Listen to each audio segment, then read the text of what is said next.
各位網友大家好，如果你只可以買一隻 ETF 專攻科技股，你會揀邊隻？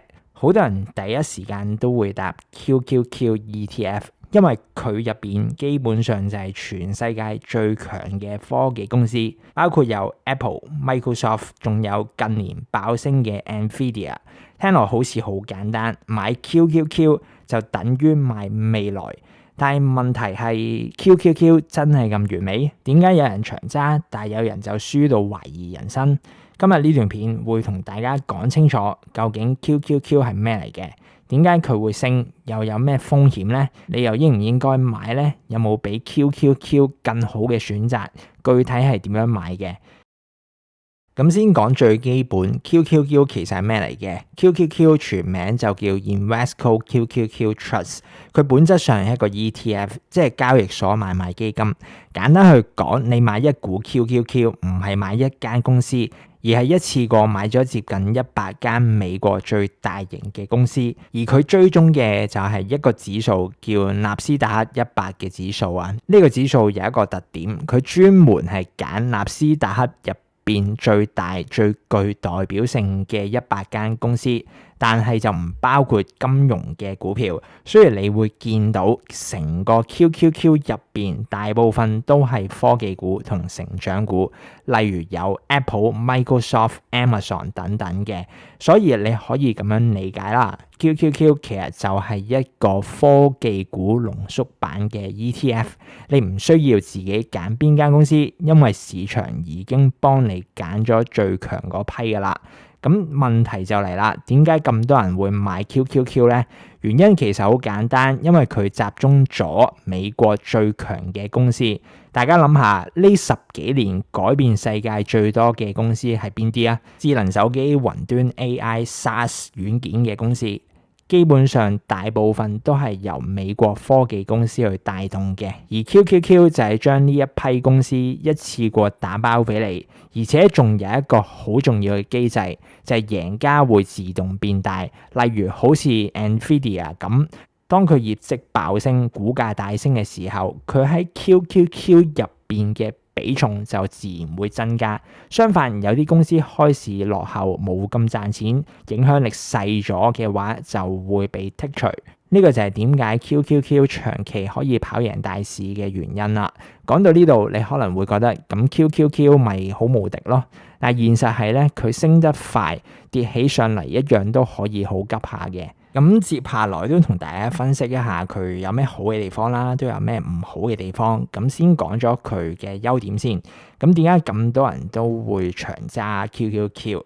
第一咧就係佢增長能力啦。如果你用 ETF 去對比， QQQ 會比標普500嘅 ETF， 例如係 VOO 回報更加高。我哋可以清楚咁見到咧 ，QQQ 過去1年、過去5年、過去10年咧個回報都係會高過 VOO 嘅。譬如過去10年嘅年化回報咧 ，QQQ 大約有20%，而 VOO 就係大約15% 嘅。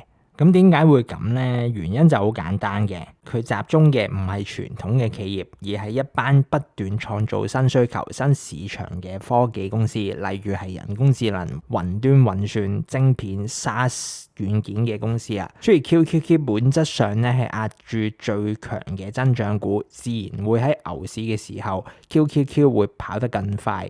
第二就係佢有好多龍頭嘅公司，你買 QQQ 其實唔係分散投資去買一堆好普通嘅公司，而係集中喺最強嗰一批嘅龍頭公司，譬如有 Apple、Microsoft、Nvidia 呢啲公司係全球市場上入邊最有競爭力嘅公司，佢哋唔單止賺錢，仲有能力不斷擴張，甚至壟斷某個市場啦。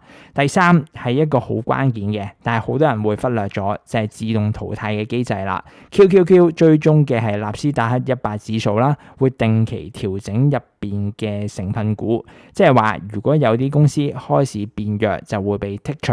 相反，有新公司崛起變強，佢就會加入喺個指數入變，所以你唔需要自己揀邊間公司會贏，市場會不斷幫你更新最強嗰批嘅公司。第四就係適合新手啦，因為你唔需要分析財報，唔需要揀時機，唔需要追新聞，一個 ETF 就可以幫你去做到分散同篩選。講完優點之後，都要講一講缺點，因為越係好嘅投資工具，通常都會有代價嘅。第一就係個波動性係好高嘅。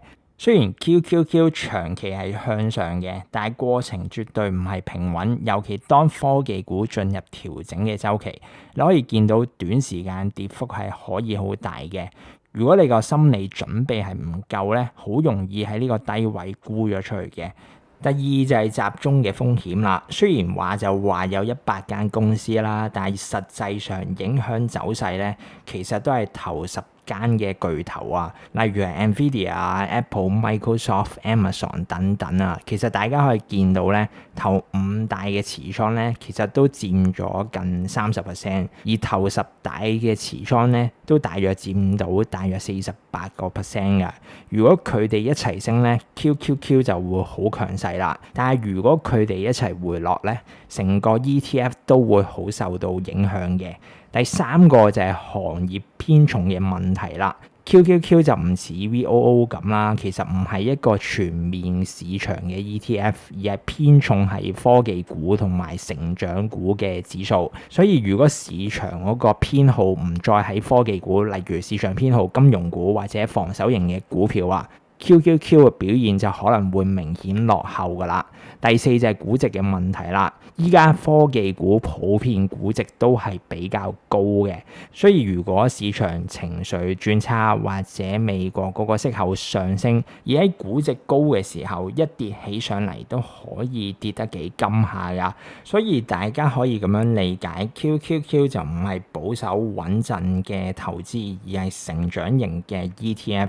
佢嘅問題就唔係佢會唔會升，而係你能唔能夠承受到佢中間跌嘅風險啦。順帶一提，其實市場上都仲有一隻好多人會比較嘅咧，就係 QQQM 啦。其實就同 QQQ 一樣，都係同一間公司，即係 Invesco 去推出嘅。本質上同 QQQ 都係一樣，都係追蹤同一個指數納斯達克100嘅指數。即係話佢哋投資嘅股票咧，其實都係一樣嘅，都係一樣買 Apple 啊、Microsoft 啊、Nvidia 呢啲大型嘅科技股。但係最大分別咧就係嗰個成本同埋個定位啦，因為 QQQM 嗰個管理費就會平少少嘅，大家可以見到佢嘅管理費咧就大約係0.15%，但係 QQQ 嘅管理費咧就大約係0.18%，所以如果你想長揸咧， QQQM 其實會係一個比較好啲嘅選擇嘅，而 QQQ 嘅優勢咧就係佢嗰個流動性啊，成交會大啲嘅。所以如果你係短線交易嘅話， QQQ 就會適合啲啦。但係都要記住，無論你係揀 QQQ 啊，或者係 QQQM， 佢本質上都係高度集中喺科技股嘅。雖然買之前一定要 make sure 確保自己可以承受到科技股嘅波動。另外仲有2點大家要知道嘅，第一就係股息稅，因為無論係 QQQ 或者 QQQM 都係美股 ETF， 只要佢哋派息咧，都會扣咗30% 嘅預扣稅嘅，即係話你收到嘅股息其實就會打個7折噶啦。不過好消息就係 QQQ 因為係科技股嘅 ETF 啦，好多科技股啊都係唔派息或者派好少息，所以你見到佢個息口咧都只係得0.46% 嘅，而 QQQM 就高少少啦，有0.51%。就算你話打翻個7折啊，0.46乘翻0.3，其實扣就唔係扣得好多嘅。另外一個香港人買美股嘅隱藏風險就係遺產稅嘅風險啦。如果你揸住美國嘅資產，譬如係 QQQ 或者 QQQM， 如果你個金額係多過嗰個免稅額，就有機會有遺產稅嘅問題啦。最高係可以被收取40% 嘅遺產稅，所以就一定要小心啦。而免稅額就大約係6萬蚊美金。所以市場上就有另一種選擇啦，就係愛爾蘭註冊嘅版本嘅，譬如係 CNDX 或者 EQQQ， 佢哋同 QQQ 或者 QQQM 最大嘅分別就有2點。第一就係股息稅就由30% 降到15%，因為愛爾蘭同美國有稅務嘅協議。所以嗰個股息稅就會低啲。第二就係冇遺產稅，因為佢就唔係註冊喺美國，係註冊喺愛爾蘭嘅。不過就有個缺點，呢類愛爾蘭嘅版本嗰個管理費就會貴啲。譬如 EQQQ 嘅管理費係0.3%，比 QQQ 0.18% 係高咗少少嘅。再加上 QQQ 本身個息口其實都唔高，就算你話慳咗0.15% 嘅股息稅，但係因為佢嗰個管理費又會高咗，所以計翻其實嗰個差距其實係差唔多嘅啫。所以個結論就係話佢哋嗰個收費其實都係差唔多嘅啫。所以如果你係想避開美國遺產稅嘅風險，先需要考慮愛爾蘭註冊嘅 ETF。最後就講下點樣買啦。如果大家要買美股嘅 QQQ 或者 QQQM， 基本上大部分嘅券商都支援嘅，譬如富途、微牛、盈透證券、Interactive Brokers。如果大家未開戶嘅話，可以睇翻我之前嘅教學影片，仲有迎新優惠俾到大家嘅，詳情可以睇翻 YouTube 描述欄下邊。而愛爾蘭註冊嘅版本咧，譬如 CNDX、EQQQ， 佢哋都係喺英國倫敦交易所上市嘅，就唔係間間券商都支援嘅。其中一個支援嘅券商就係 Interactive Brokers 啦，所以大家就可以用 IB 去買嘅。咁以下就示範下點樣用富途去買 QQQ 啦。首先打開富途嘅手機 App， 之後就喺搜尋欄度搜尋翻 QQQ， 撳翻第一個結果，去到呢個版面咧，喺左下角撳交易，之後就會去到呢個界面噶啦。咁喺度可以 set 翻你想用幾多錢買入啦，同買入幾多股嘅。新手就可以用翻限價單，咁即係話用指定嘅價錢買入，期限新手嚟講都唔使改嘅。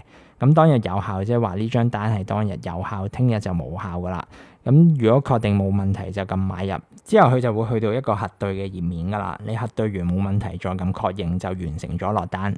之後就示範下點樣用 IB 去買 EQQQ 啦。首先打開 IB 嘅手機 App， 之後喺搜尋欄度搜尋 EQQQ， 之後你就會見到有一個係倫敦交易所 LSE 嘅 ETF， 撳一撳佢就會去到呢個界面噶啦。咁呢度咧，如果你未開啟英國嘅交易許可咧，咁呢度就可以撳一撳啟用交易，咁就會去到呢個版面噶啦。之後你就可以剔翻啟用翻英國嘅交易許可。之後就撳繼續，再撳翻確認，之後就提交咗呢個申請噶啦。咁 IB 系統要一段時間去更新嘅，咁過一段時間之後咧，就可以重新打開翻 IB 嘅手機 App， 去翻 EQQ 呢個界面，咁就會有買入同賣出呢個選擇。撳翻買入之後就會去到呢個界面。咁股價嗰度咧就唔使驚嘅，佢48145就唔係48,145蚊，係481.45。咁呢度你可以揀翻你想買入幾多股啦。呢度就係講緊一股嘅話就大約係481蚊英鎊。咁呢度就可以設定翻你想用幾多錢買入。咁如果確認冇問題咧，之後就撳滑動買入，咁就成功落咗買入單噶啦。講到呢度就總結一下啦，其實 QQQ 就係一個好清晰定位嘅 ETF， 佢就主攻美國科技同成長股。但係如果你問我 QQQ 適唔適合所有人，我自己就覺得唔係嘅。如果你係一個可以接受到波動，可以長放，即係講緊5年、10年以上嗰啲，而且係相信美國科技公司可以改變到世界嘅，咁 QQQ 係一個可以諗嘅選擇。咁當然如果你係比較重視現金流啊，對嗰個股價波動會比較敏感，咁呢類成長型嘅 ETF 就未必太啱你。最後，如果大家覺得呢段片有用，記得俾個留言、俾個讚同埋分享出去，同埋記得 follow 埋我哋嘅 Facebook 同埋 Threads， 我會喺嗰度定期更新最新嘅理財資訊同埋優惠情報。如果唔想錯過，就記得 follow 我哋啦。我哋下條片再見，拜拜。